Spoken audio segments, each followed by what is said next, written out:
여러분 안녕하세요. 한자어 사전을 진행하고 있는 김영국입니다. 우선 2주 전 목요일에 올려야 하는 한자어 사전 36회 공짜가 일주일 늦어진 것에 대해 사과를 드립니다. 그동안 썸네일을 만들고 편집을 한 뒤 업로드해 주던 무보수 자원봉사자는 10년 전에 제가 중학교 3년 동안 가르쳤고 시각 디자인을 전공한 학생입니다. 제가 이 유튜브를 시작하는 이유를 듣고 지난 2월부터 꾸준히 자원봉사를 해왔습니다. 문제는 취업 이후 연일 계속되는 야근 때문에 지금까지의 썸네일, 편집, 업로드에 문제가 생겼습니다.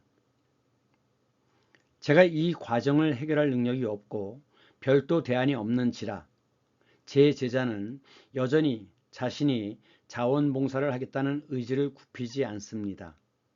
그래서 구독자 여러분께 양해의 말씀을 부탁드리고자 합니다. 아시다시피 이 한자어 사전은 매주 목요일 아침 8시에 업로드가 예정되어 있습니다. 저희 나름대로는 최선을 다하겠지만 이후에 혹시라도 이 업로드가 늦어질 수 있다는 점과 늦어지는 이유가 자원봉사자의 과중한 업무 때문이니 구독자 여러분들의 너른 양해를 부탁드립니다. 감사합니다. 오늘은 이 과자 중에서 두 가지만 먼저 하겠습니다. 이 과라고 하는 것은 이것은 전문 분야를 가리킵니다.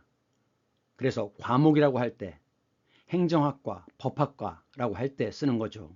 그리고 옛날 과거 제도에서 문과, 그 다음에 무과 이렇게 얘기했습니다. 그래서 문반, 무반 이렇게 얘기했던 거죠. 그 다음 이것은 나무의 위에 달려있는 열매입니다. 그리고 이것은 머리의 모습이 들어간 것이고 이것은 말씀언이 들어간 것입니다. 이것은 풀초가 들어갔죠. 전문성을 의미하는 과목과 그리고 나무 목자죠.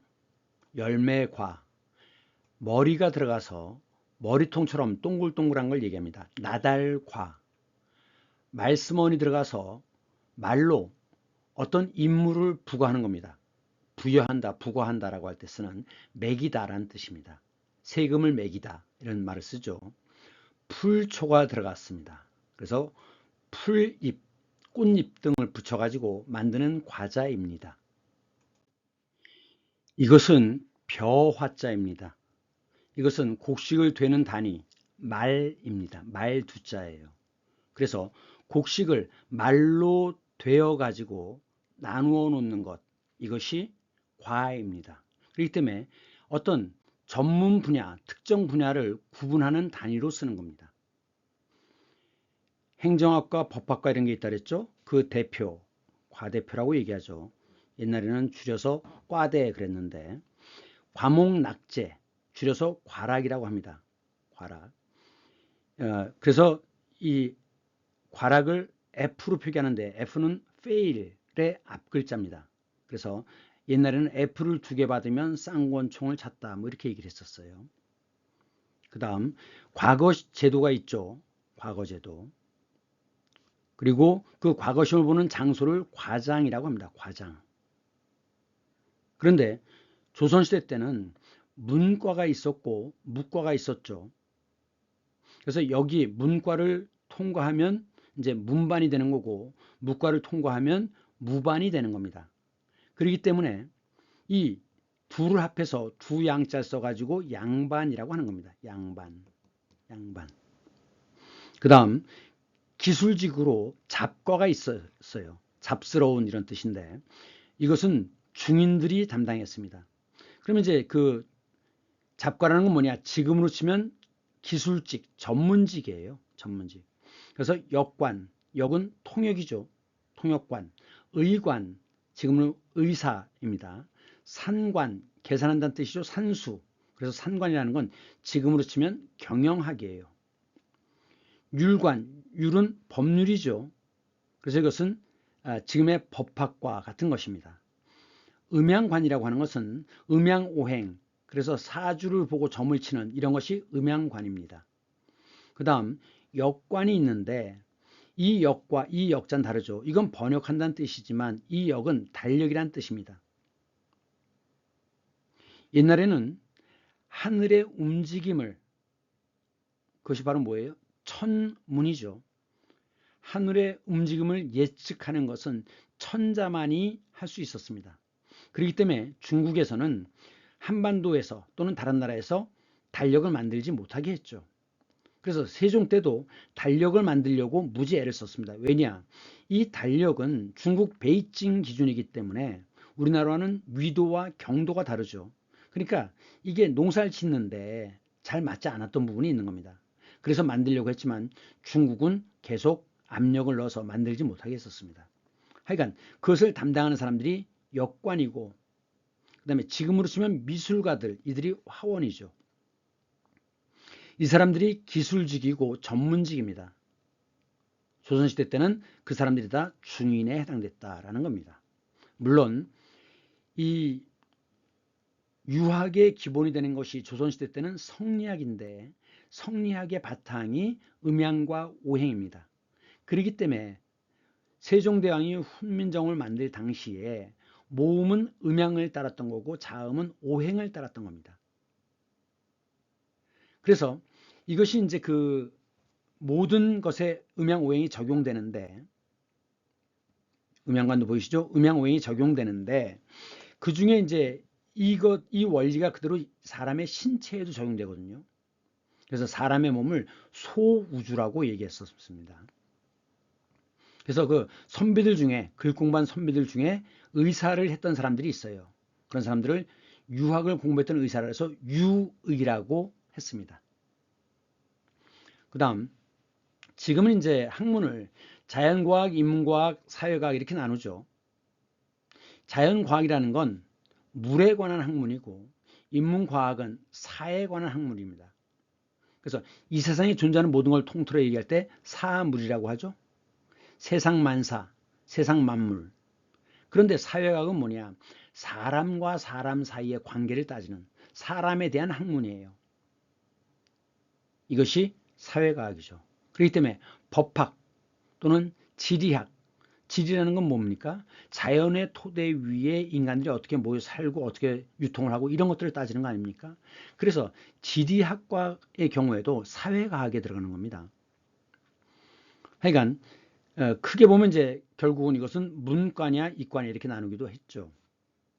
그 다음 과전법인데 이것은 고려 말의 권문세족 또는 권문세가라고도 했습니다.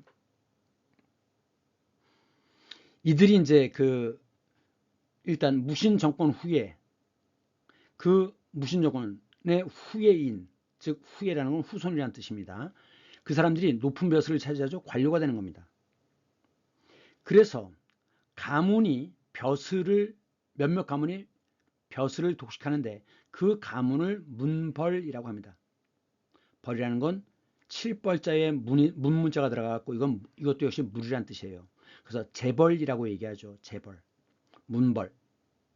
그리고 이 왕세자는 원나라의 인질로 갔다 옵니다.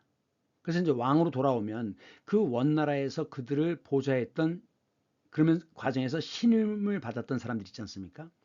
그 사람들이 아무런 그 관료로서의 전문성 이런 게 없음에도 불구하고 왕의 어여쁨을 받아서 권력을 장악해요. 이런 사람들을 족벌이라고 합니다. 족벌. 족은 무리족자예요.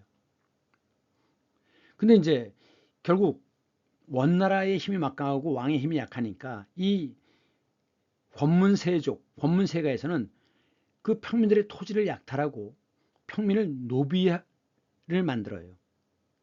결국 이렇게 되면 나라에 바칠 세금이 점점 줄어드는 거죠. 노비들은 세금을 내지 않으니까. 결국 이것이 왕권의 약화로 연결되는 겁니다. 이것이 이제 고려 말에 신진사대부, 사는 글 공부하는 사람들이죠. 이때는 뭐였습니까? 성리학을 공부했죠. 대부라는 건 높은 벼슬입니다. 그래서 성리학을 공부한 사람들이 높은 벼슬을 차지하는 것이 바로 사대부인데 이게 언제 나타났어요? 고려 말에 나타났기 때문에 새로 등장했다 그래서 신진사대부라고 얘기합니다. 대표적으로는 이성계, 정도전 같은 사람들이죠. 이런 사람들의 힘이 세지면서 결국 이 권문세가는 몰락하게 되는 겁니다.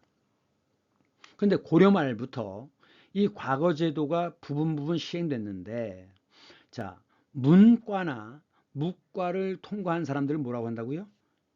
과가 두 개죠. 양반이라고 그랬죠. 이들에게 수조권을 부여해요. 그러면 조라고 하는 건 뭐냐? 경작을 하는 것에 대한 땅에 대한 임대료예요. 그러면 이제 이 양반들이 바로 그 땅의 경작권을 농민에게 주면서 농민에게 일정 부분을 받아 챙기는 겁니다. 이것이 수조권이에요. 그래서 자, 조라고 하는 것은 땅에 대한 임대료라고 그랬죠. 세라고 하는 건 뭐냐? 이것은 국가에 바치는 겁니다. 그러니까 이 조라고 하는 건 국가에 바칠 수도 있고 양반에게 바칠 수도 있는 거예요. 그거에 비해서 세라고 하는 것은 국가에만 바쳐야 되는 거죠. 그렇기 때문에 지금은 양반 제도가 없지 않습니까? 그래서 지금은 조금이란 말이 없어요. 지금은 다 국가에 납부하는 거기 때문에 세금이란 말만 있죠. 지금은 조금은 없습니다. 세금만 있어요. 세금만. 하여간 그래서 이제 그 고려 공양왕 때 사전 개혁을 합니다. 개인이 차지하고 있는 땅들을 혁파하는 거예요. 개혁을 합니다. 그래서 직전법을 만들어요.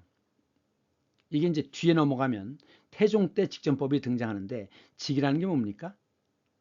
정이품이냐 정삼품이냐 이렇게 직책입니다. 직책에 따라서 땅을 나눠주는 것이 직전법입니다. 그러니까 결국 과전법이 고려 말의 과전법이 이게 태종 때 현직을 갖고 있는 벼슬아치에게만 땅을 주는 직전법으로 바뀌는 거죠. 그러다가 이제 다시 왕권이 약화되면서 그 권문세가가 그 땅을 무단으로 점거하기 시작합니다. 그래갖고 원래는 벼슬을 하는 동안에만 그 땅을 차지하고 있다가 벼슬이 끝나면 그 땅을 다시 국가에 돌려줘야 되거든요. 근데 돌려주지 않고 세습을 합니다. 이 습은 받을 습자죠. 그러니까 세대를 넘어서 이어주는 것, 이것이 세습입니다. 그래갖고 결국 또다시 이 토지 제도가 문제가 되는 겁니다. 자, 다시 조는 뭐라고요? 조는 땅에 대한 임대료라고 그랬죠. 그래서 이것은 양반 관료에게 바치는 돈인데 보통은 반타작이 많았습니다. 예를 들어서 쌀 10가마를 수확하면 5가마를 그 농민이 갖고 5가마를 바치는 거죠. 세라고 하는 것은 이것은 국가에 바치는 것이라고 그랬죠. 그래서 지금은 세금만 있다고 했습니다. 조세는 잘 구분하셔야 됩니다. 그 다음 교과, 과는 과목이라고 그랬죠. 그래서 가르치는 과목이 교과예요. 근데 이제 초등학교냐 중학교냐 고등학교냐 대학이냐에 따라서 교과가 다르죠. 예. 그 다음 교육과정이라고 하는데 이 과는 부과한다는 뜻입니다. 매길 과자죠. 그러니까 예를 들면 교사가 되려면 이러이러한 과목을 꼭 배워야 돼 라고 부과하는 겁니다. 이것을 커리큘럼이라고 하죠. 그래서 커리큘럼이라고 하는 거, 과정이라고 하는 것은 학습 내용과 계획을 가리키는데 우리나라는 나선형 교육과정이에요. 자, 이게 뭐죠? 이게 나선이죠. 이게 나선입니다. 이렇게 소라이라는 소라라자예요. 오른쪽에 쌓을 누자, 왼쪽에 벌레충 들어갔으니까 이것은 소라입니다. 소라라자입니다. 이렇게 빙글빙글 돌면서 올라가는 것, 이것이 나선형이에요. 나선형. 이 선은 돌다란 뜻입니다. 지금 이 계단은 로마 바티칸 박물관에 있는 계단입니다. 이것이 나선형으로 되어 있어요. 그래서 이제 그 나선형 교육과정이라는 건 뭐냐면 예를 들면 초등학교 때도 이순신에 대해서 들어요. 중학교 때도 이순신을 배우고 고등학교 때도 이수신을 외우고 이런 식으로 점점 더 올라갈수록 이렇게 확대한다는 뜻입니다. 그랬는데 지금은 이 나선형 교육과정이 상당히 문제가 있다 그래서 많이 개편이 됐죠.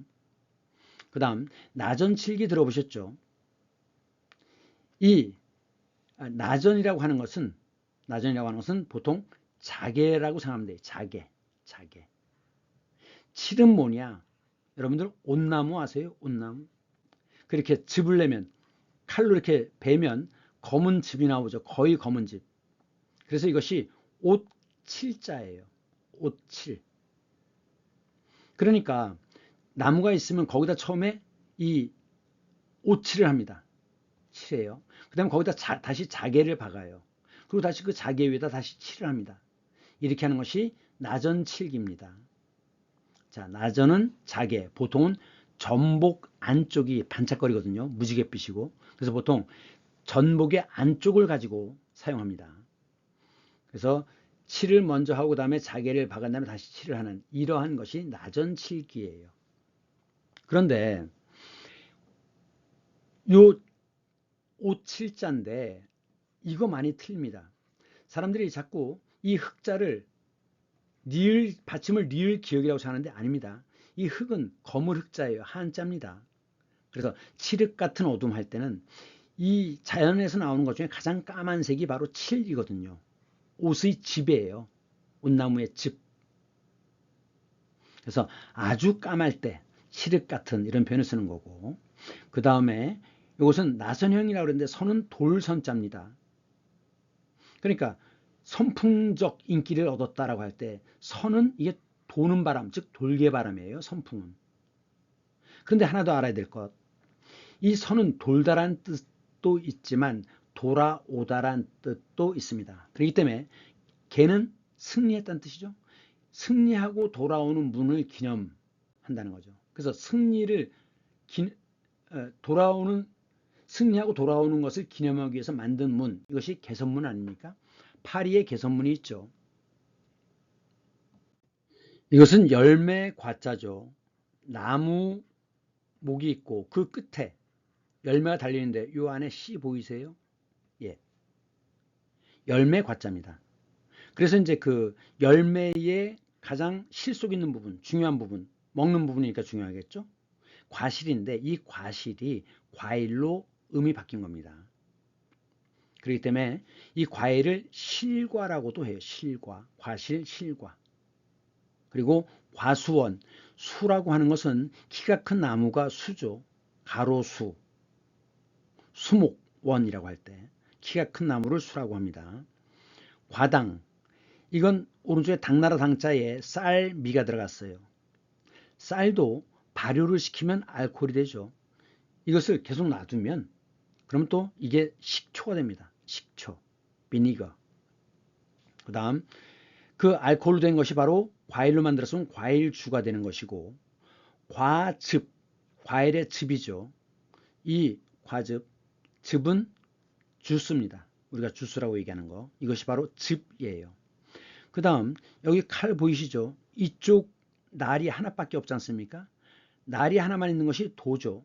양쪽 날이 있으면 검이라고 그랬어요. 그래서 과일을 깎는 칼, 이것을 과도라고 하죠. 지금은 잘 안 쓰는 말이지만 과시, 그렇구나, 이건 과연이란 뜻입니다. 과연, 시, 이건 옳다란 뜻이에요. 이다란 뜻도 있고 옳다란 뜻도 있습니다. 그 다음 과감, 머뭇거리지 않는 것이 과감한 것이죠. 그리고 잘을단, 그래서 우물쭈물하지 않고 딱 양도 일단 한쪽을 택하는 것, 이것이 바로 과단성입니다. 그 다음 결과를 보면 그 사람이 얼마나 노력을 할 수 있는지 알 수 있는 거고, 성과, 어떤 일을 이룬 결과가 성과입니다. 그 다음 인과 응보가 있는데 이 인은 원인입니다. 이 과는 결과예요. 응은 응하다, 호응한다는 뜻이죠. 보는 보답하다는 뜻입니다. 그래서 이제 이 인과 응보에 관해서는 소 이야기가 있는데, 그 평소에는 굉장히 그 자상하고 책임감 있는 남편인데 술만 마시면 그냥 집에 들어와서 가정폭력을 행사한다는 거죠. 그러니까 이 부인은 남편이 그 참 착하고 좋은 사람인데 왜 그럴까? 근심이 그득하죠. 근데 이제 어느 날 밖에서 탁발, 탁발, 목탁을 두드리면서 탁발하는 스님이 이제 나타나서 이 부인이 쌀을 한 대박을 퍼가지고 이제 보시를 했죠. 보시하다. 이거 포시 아닙니다. 베풀 포자이지만 산스크리트어는 중국음이 기준이기 때문에 우리 음은 포이지만 중국음으로는 보라고 읽어야 됩니다. 그래서 이건 보시예요. 나무 아미타불 관세음보살 다라니경 이런 것들이 다 타라니경이 아니죠. 다라니경입니다. 그래서 산스크리트어의 음을 따서 쓰는 거다. 이 산스크리트어를 범어라고 하죠. 음을 따서 빌려 쓰는 거예요. 음차입니다. 그래서 이 종이라고 하는 것도 그 인도 쪽에서 들어온 거죠. 그래서 이것을 이런 종을 뭐라고 그래요? 범종이라고 하죠. 또는 이제 구리로 만들어서 사실 구리에 다른 걸 합금했지만 그래서 주성분이 구리기 때문에 동종이라고도 합니다. 그래서 여기 보시면 이게 이제 그 나무로 여기를 치는 거예요. 그럼 이제 땡 하고 종소리가 퍼지죠. 그런데 이 종은 바로 중생을 제도 그 지옥에서 끄집어내 주는 것. 중생을 제도할 때는 종을 치고 북은 물고기, 그 다음에 운판이라는 게 있어요. 그건 날짐승을 제도하기 위한 것이죠. 이 중생은 짐승의 어원입니다. 그래서 중생이라고 할 때는 불교에서는 그 네 발 달린 동물을 다 중생이라고 그래요. 물론 인간도 포함해서. 탁발이라고 하는 것은 그 이렇게 소년 동승이 이렇게 탁발하러 다니는 거죠.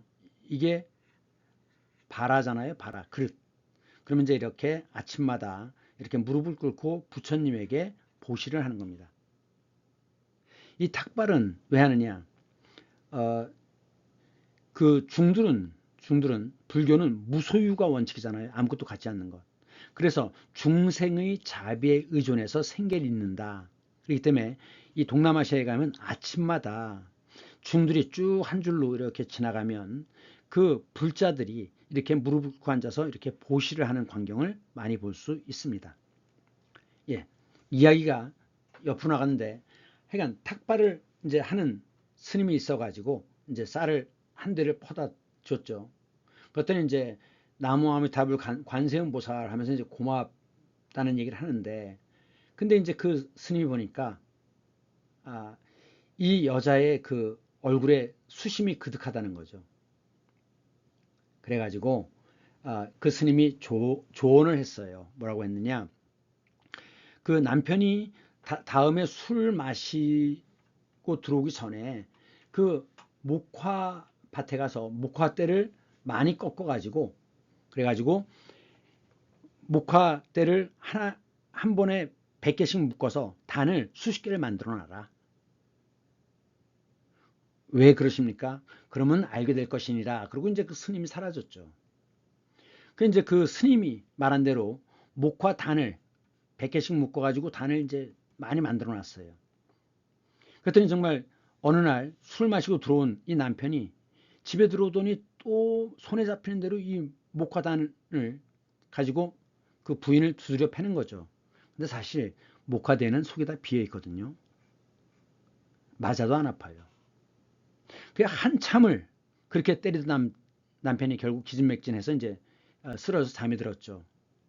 그러더니 그 다음 날부터는 절대로 부인을 때리거나 이러지 않았다는 거죠.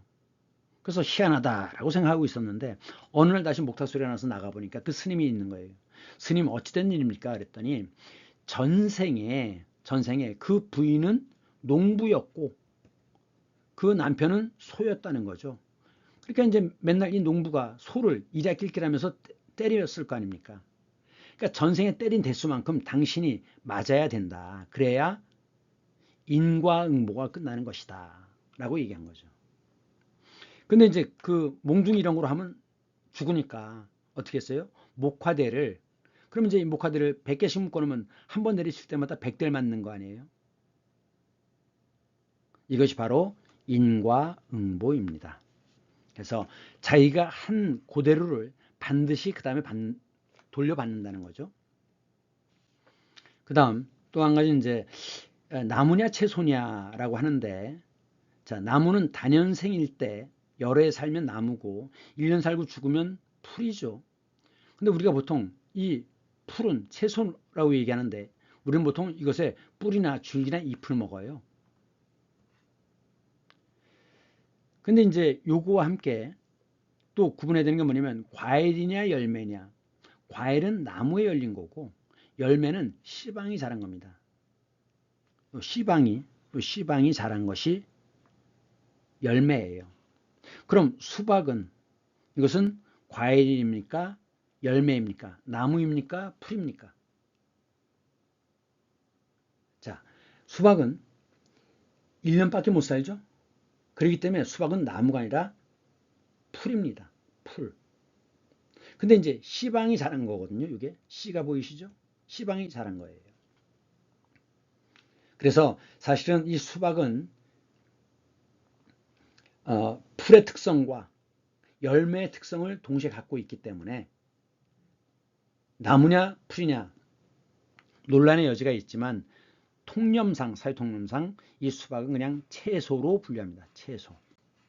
1년생이라고 하는 걸 강조하는 거죠. 자, 이것은 나달 과자인데 이것은 머리입니다. 즉 머리처럼 둥근 거예요. 작고 둥근 것입니다. 그렇기 때문에 이런 것들이 과립이죠. 과립. 립은 설립자에 왼쪽에 쌀미가 들어가서 이것은 알이란 뜻이에요. 알. 그러니까 작은 알입니다. 이것을 과립이라고 하는데 영어로는 그래뉼이라고 하죠. 여러분들 그래뉼 커피라고 들어보셨죠? 그것이 과립입니다.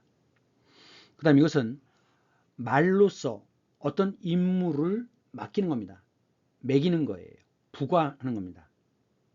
그래서 아까 말씀드린 조세가 있죠. 땅에 대한 임대료를 내는 것이 조고, 이것은 양반에게 낼 수도 있고 국가에 낼 수도 있어요. 세는 무조건 다 국가로 내는 거라 그랬죠. 조세가 있는데 이 조세에는 과세 표준이라는 게 있습니다. 그러니까 세금을 부과하는 거죠. 자, 과조 표준이 아니죠. 과세입니다. 지금은 양반 제도라는 게 없기 때문에 그 양반에게 따로 내질 않습니다. 그래서 지금은 다 현대사회에서는 다 세이지 조가 없어졌어요. 자, 그러면 이제 세금을 부과할 때의 표준, 이것이 과세 표준인데 줄여서 과표라고 합니다. 과표. 그 다음 과업이라고 하는 것은 역사적 과업 뭐 이렇게 얘기하는데 과제로 주어진 그리고 마땅히 해야 할 일, 이것을 과업이라고 합니다. 그런데 이 업에 주목할 필요가 있어요. 우리가 직업이라고 할 때는 직은 뭐냐? 먹고 살기 위해서 일을 할 때는 직입니다. 근데 업이라고 하는 것은 하늘이 내린 일이에요. 하늘이 내린. 그래서 반드시 해야 되는 것입니다. 그래서 직과 업은 다르다. 구별하시고. 그 다음에 이제 소명의식이라고 하는데 이 소는 칼도에 입구가 들어갔죠. 이것은 왕이 칼을 내밀면서 부르는 겁니다. 그럼 반드시 따를 수밖에 없죠. 그래서 그 하늘 또는 절대적인 권력자의 부름에 응하는 것이 바로 소명의식이에요. 소명. 그래서 임금이 부를 때 뭐라고 합니까? 소환이라고 합니다. 소환.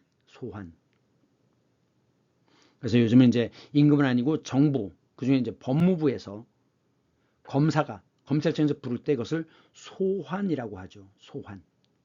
대사를 소환한다. 그래서 지금 이 소라고 하는 것은 국가적인 일과 관련되어 있는 겁니다. 그 다음 당면 과제, 이제 막 당하고 있는, 이제 막 해야 될 과제. 그래서 금방 곧 짧은 시간 내에 해결해야 될 일, 이것이 당면 과제입니다. 이 과제라는 건 보통 뭐예요? 숙제라고 보통 얘기하죠. 숙제라고 할 때는 학생들의 경우는 숙제라고 하는데 이 숙은 잘 숙자입니다. 그러니까 자고 나서 그 다음 학교에 가기 전에 해결해야 될 일, 이것이 숙제입니다. 그 다음 과징금이라고 하는데 이 과는 매긴다, 부과한다는 뜻이죠. 징은 징벌하는 겁니다. 징벌. 그러니까 어떤 그 벌로서 세금을 매기는 돈, 이것이 과징금이에요. 과외 활동. 자, 교과 이외에 하는 거죠. 교과 이외에. 그리고 교육 과정, 커리큘럼이라고 그랬어요. 과정은.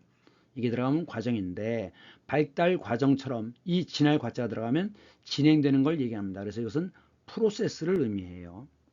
이것은 커리큘럼, 이것은 프로세스입니다. 그 다음에 이제 정부 조직표는 보통 교육부, 그 밑에 국, 그 밑에 과, 그 밑에 개 이렇게 돼 있죠. 그래서 정부는 현재 19부, 3처, 19청이 있는데 보통 이제 대통령 바로 밑에 있는 것이 비서실, 경호처, 감사원, 무슨 위원회 이런 것들이 대통령 직속으로 있는 것이고 장관 밑에 있는 것은 청이라고 합니다. 청. 그래서 법무부 밑에 있는 게 뭐예요? 검찰청이 있죠. 검찰청. 그래서 요 실처원위원회는 대통령 산하에, 그리고 청은 장관 산하에 있다라고 한 점을 이해할 필요가 있습니다. 행안부의 경우 뭐가 있죠? 경찰청이 있고 소방청이 있죠. 근데 이제 지금 현재 대부분의 기업들은 과제별로 팀을 운영해요. 그래서 프로젝트를 주고서 과제, 이걸 프로젝트라고 하죠. 그 팀으로 나누어 가지고 그 프로젝트를 완성하도록 팀제로 운영하는 기업들이 많이 있습니다. 그 다음 이것은 위에 풀초죠. 지금 여기 과자에 붙어 있는 이것이 김이에요. 특히 일본 같은 경우에는 그 과자 위에 꽃잎이나 이런 것들을 많이 붙여서 굽습니다. 그렇기 때문에 이것이 과자예요. 이 사진은 투르키의 카파도키아의 그 오픈 뮤지엄에 있는 건데 이곳을 낙타바이라고 합니다. 자, 낙타처럼 생겼죠? 봉우리 두 개. 그래서 이것은 낙타바이고 그 다음 왼쪽에 있는 것은 동굴교의 벽화예요. 재밌는 것은 자, 여기 지금 뿔이 달려 있죠. 그리고 이상하게 메뚜기처럼 생겼는지 하여간 이것은 바로 사탄, 악마를 상징하는 것이고 이쪽은 십자가를 상징하죠. 그래서 이제 그 악마, 사탄을 물리치는 십자가, 기독교, 크리스천니티 이런 뜻이겠죠. 근데 밑에 보시면 자, 지금 요건 뭐예요? 성인들에게 나타나는 후광이잖아요. 이 후광을 그리는 거는 동서양이 불교든 뭐 기독교든 같은 것 같습니다. 후광인데 지금 이 얼굴을 보시면 여기에 눈이 없어요. 눈이. 물론 이제 오래됐기 때문에 낡은 것도 있지만 눈이 없습니다. 왜냐? 이슬람 신자들은 악령이 눈에서 나온다고 생각했거든요. 그렇기 때문에 이 프레스코화 전체를 다 지워버릴, 이 프레스코화가 이제 우상숭배인데 이걸 다 지워버릴 수가 없기 때문에 우선적으로 눈을 먼저 파내는 겁니다. 그래서 이쪽 카파도키아의 그 동굴교회를 가보시면 눈들이 다 파져 있어요. 다른 형태는 온전해도 눈들은 다 파져 있습니다. 그것은 바로 우상숭배를 배격한다는 뜻입니다. 자, 오늘은 여기까지 하겠습니다. 수고 많으셨습니다. 다음 주에 다시 만나요.